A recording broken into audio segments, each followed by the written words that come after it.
Hi, Genki Call here with your Soulforge offerings for the week of October 23rd, 2023. If you are low on diamonds and you don't have all the things, then this is going to be a really difficult week for you. Let's start with the Soulforge. Well, we're in the Soulforge. What I meant was let's start with the weapons because the troops, oh, such good troops. But there is something very important here in the weapons. And that is, let's see where it is. There's a couple of really good things in here, but the most important thing is, where is it? There it is. The Scarab of Nefertani. Now, this weapon, eliminate some from a random skill, curse mark, death mark, and disease an enemy. There's nothing special about that. What is special is that you must have this weapon if you're going to craft Duskbringer. It is one of the requirements for Duskbringer, as you can see right here, and the next time we come to Drifting Sands, there's no telling when that's going to be. It could be a month, it could be a year. So if you're looking to get Duskbringer, you're going to need to grab this now. There's also one of the best dooms in here. One of the best, what I mean by one of the best is, that's arbitrary, of course, but this is one of the ones that creates doom skulls. So you don't have to have it fully maxed to be an awesome weapon. This one transforms purple gems to doom skulls, and it's just really, really fun. I do love this weapon a lot, and let's see if I can post some videos with some doomed axe, or a video. I'll see if I can link it in at the end here, if I can remember to do that for you. So let's go over what else we have in here. First of all, don't craft the Emerald Baton. This weapon is a nice new splody weapon, which is fantastic, but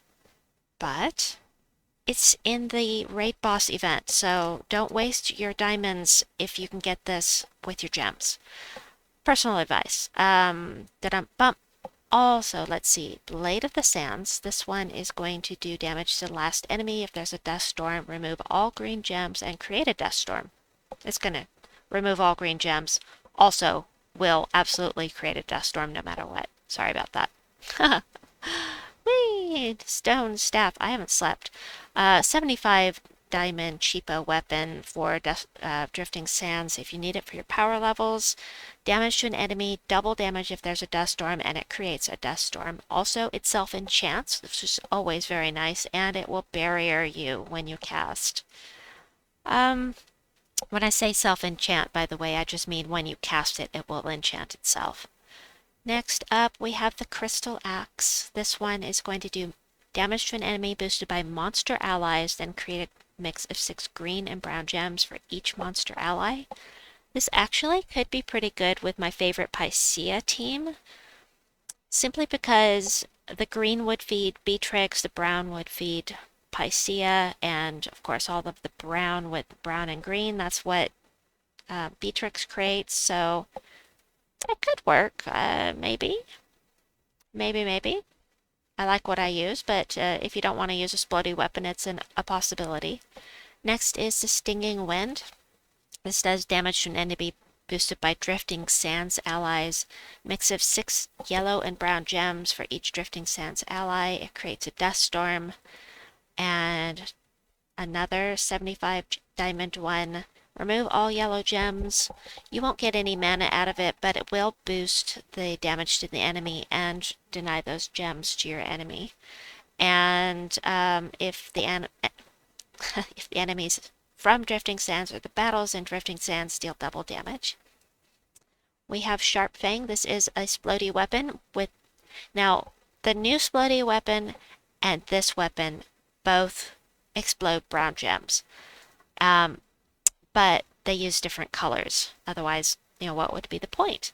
But this one supports monster allies, that one supports, and don't craft this one. Once again, don't craft it. But this one supports Drifting Sands, while the other one supports monsters.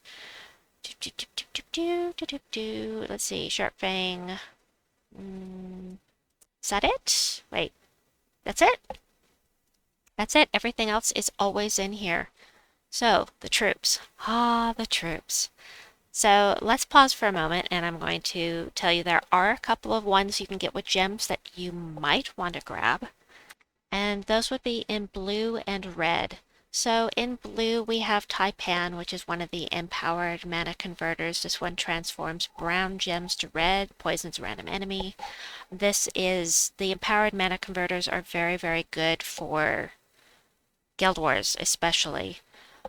For Guild Wars defense, Guild Wars offense even. You know, it's worth a try if if you don't have it yet, if you want it for a team, and you've got plenty of blue gems. Do I recommend it? Not for that particular one, but, you know, that's just me. Next are, in the red summoning stones, we have Fist of Zorn available. This one is also empowered, but this one converts yellow gems to skulls and gives attack to the first ally. Really nice for Guild Wars defense, especially. And again, is this something you should spend your gems on? That's entirely up to you. I just wanted to point out that they're here so you can make an informed decision. As for what we've got down here, oh, we have Tesla, we have Megavore, we have High King Irongut. Oh my gosh, if you don't have High King Irongut, but you don't have Tesla, what a choice to make this week. Personally, I don't know what to tell you because Tesla is absolutely freaking amazing. It's only been a month since she was in here, and that's because we just started. I swear it's just been a month. Um, we must have started a new Soulforge cycle, and so she's back. Won't be back again for a while. This one does true damage boosted by all ally and enemy armor. 8 true scatter damage is absolutely nothing, but boosted by all ally and enemy armor with a 3-to-1 ratio is just crazy, a crazy amount of damage. She can carry a team all by herself. Using 2 of them, oh, wow, that's good stuff. You can take a team with Tesla all the way to level 500 in a delve and have no problems, unless Tesla gets killed, of course. Yeah, she's fantastic. As for High King Irongut, also can take a team to level 500. Tesla's fast. High King Irongut is devastating. So he has a chance to devour equal to his attack. So the higher your stats are, the higher chance he's going to devour. So I have an attack of 61.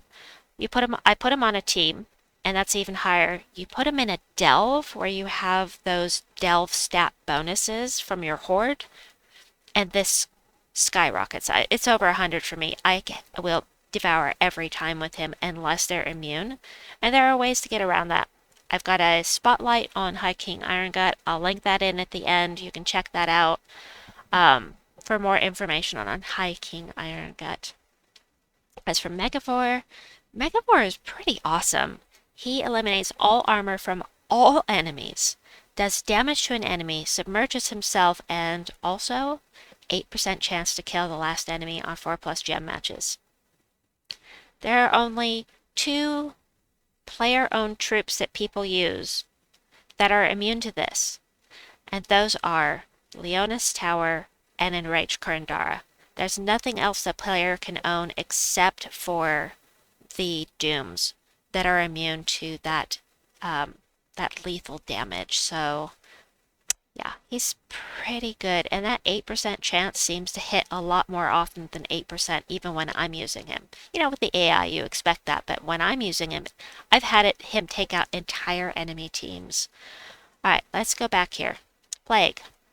Do I even have this? I do. So eliminate points of a random skill from all enemies, poison and disease them. Deal double skull damage versus diseased enemies. Impervious, and enemies lose 3 skill points on 4+ gem matches. Just random skill points, apparently. Nothing specific. Now, I don't recommend crafting any of the Apocalypse troops until you have all of the other things. Pull it with You know, if you pull it with gems, I'm sorry, with keys, that's great, but spending your diamonds to get a troop that's not going to support your kingdom power levels is not recommended, because getting those power levels up is so very important and it's going to do so much for your enjoyment of the game. I highly recommend making a an effort to get the kingdom mythics first. And Apocalypse does not have an actual kingdom, so I would wait on this unless you have all of the other things already.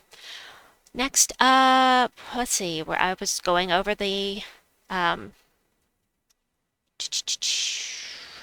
sorry, the mythics first. So the other mythic in here is Archproxy Yvendra. I love Archproxy Yvendra. She's super fun to use. I don't use her very often. She does convert all yellow gems to Uber Doom Skulls, and the Uber Doom Skulls each do 10 damage, and they don't just explode, they explode! They'll take out everything touching them and everything touching outside of that as well. They make a huge explosion. It's just super, super fun. She also curses, webs, and poisons the strongest enemy. Conjures a Uber Doom Skull when an enemy dies. This is the only way to summon an Uber Doom Skull. But if you're going to craft something, I've already gone over the things that are priorities. If you don't have them yet, Tesla, High King, Irongut just depends on what your goal is and what you're going to use the most, which is Tesla. But it's up to you. You know, what do you want the most if you don't have them yet and you can only craft one? I would hate to be in that position right now. Oh, my goodness. And plus, remember, you don't want to get weapon blocked. And the Scarab of Nefertani is not going to be back around again for a while, so lots to consider. I should go over the rest of the legendaries right quick. Draco's 1337 is going to have a chance to insta-kill. 30% chance to insta-kill straight across the board. There are no modifiers to that.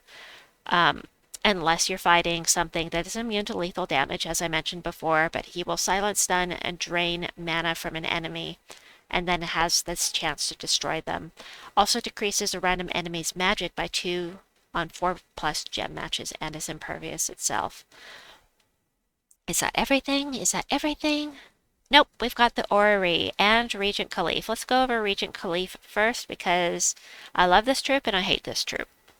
I love the idea of this troop, but I hate it in execution. So gain 4 magic, which is great, and either gain life or deal damage to all enemies or gain 10 more magic. Your magic is completely useless unless you cast a spell. I mean, these purple numbers go up every time, but what's the point? I mean, you'll gain some life, but if you're never doing damage, I want to know what my troops are doing. I want to know what they're going to do. Sure, tanking up is great and everything, but I want to do damage to my enemies. If I can't choose, I don't want to use it. So, personally, never use this. I've tried it a couple times, never worked out for me. Bad luck on my part, I suppose. And lastly, the Orrery, which is not significant for its spell. The spell, destroy a row and column, do damage to all enemies, boosted by purple and yellow gems destroyed. There are going to be a lot of purple and yellow gems because this creates a Starstorm at the start of every single turn. And a Starstorm is purple and yellow, so very good to use with certain teams, but otherwise an unremarkable troop. So anyway, that is your Soulforge offer video for the week. I hope that you've enjoyed it. Check out the videos popping up on the screen right now. Have a wonderful day or night wherever you may be, and we'll see you soon. Bye-bye!